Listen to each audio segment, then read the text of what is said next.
जो आला वाले बात के जो पांचो हां पांचो अगे बाद को खपे अता ठीकदार हो हाणे नहीं फरेवा फरजे दे भी थो हां हां ॾिसो पहुंचो हां ॾिसो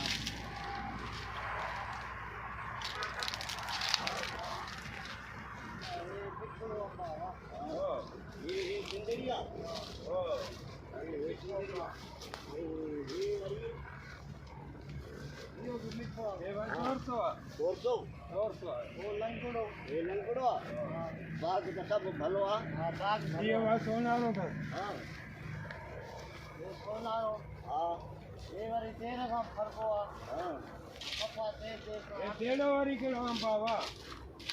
बस ये आखिर में फरको आ अच्छा इने डेढ़ो नालो हां अच्छा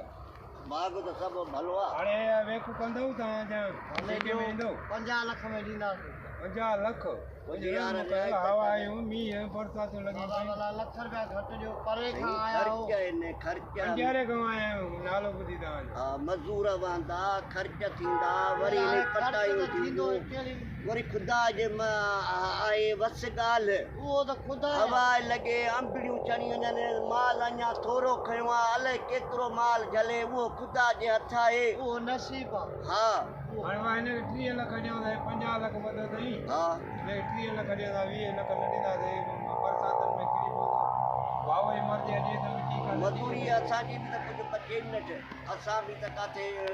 मजदूर हुआ 30 लख भाऊ वो भी 40 लख फाइनल यार हाणे ईअं न कर वॾो ख़र्च आहे बागनि जा ख़र्च वॾा आहिनि जेके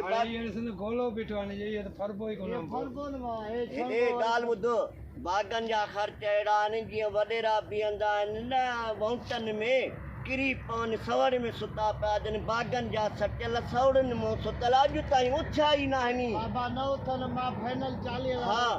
बागनि जा ख़र्च वॾा आहिनि ख़ुदा जा हथ ॻाल्हि आहे उहो त मालिक हाणे 30,000 वठी ॾियां बसि बाग जा 30 लख ॾेईंदा त के लख ॾेईंदा वञो बाकी ॿिया तो क्या तो सुभाणे में ॾींदासीं कुझु माल पड़ी ना ताजी मर्ज़ी तव्हां राज़ी तो परे खां आया हो हा हे पैसा दी 50 लख 30 लख दी 30 लख सही आ वरी बि असां तो सा बदलऊं सही आ हा न असां हलां हाणे वा असां हाणे हलायूं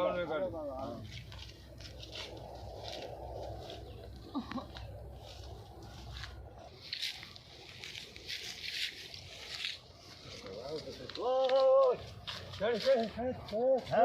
गिराने अरे पैसा खसे पैसा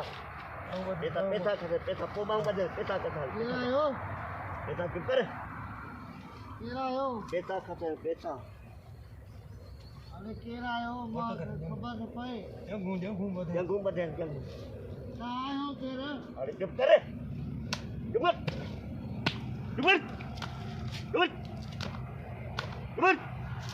ना कंदे त मारी ना सही चुप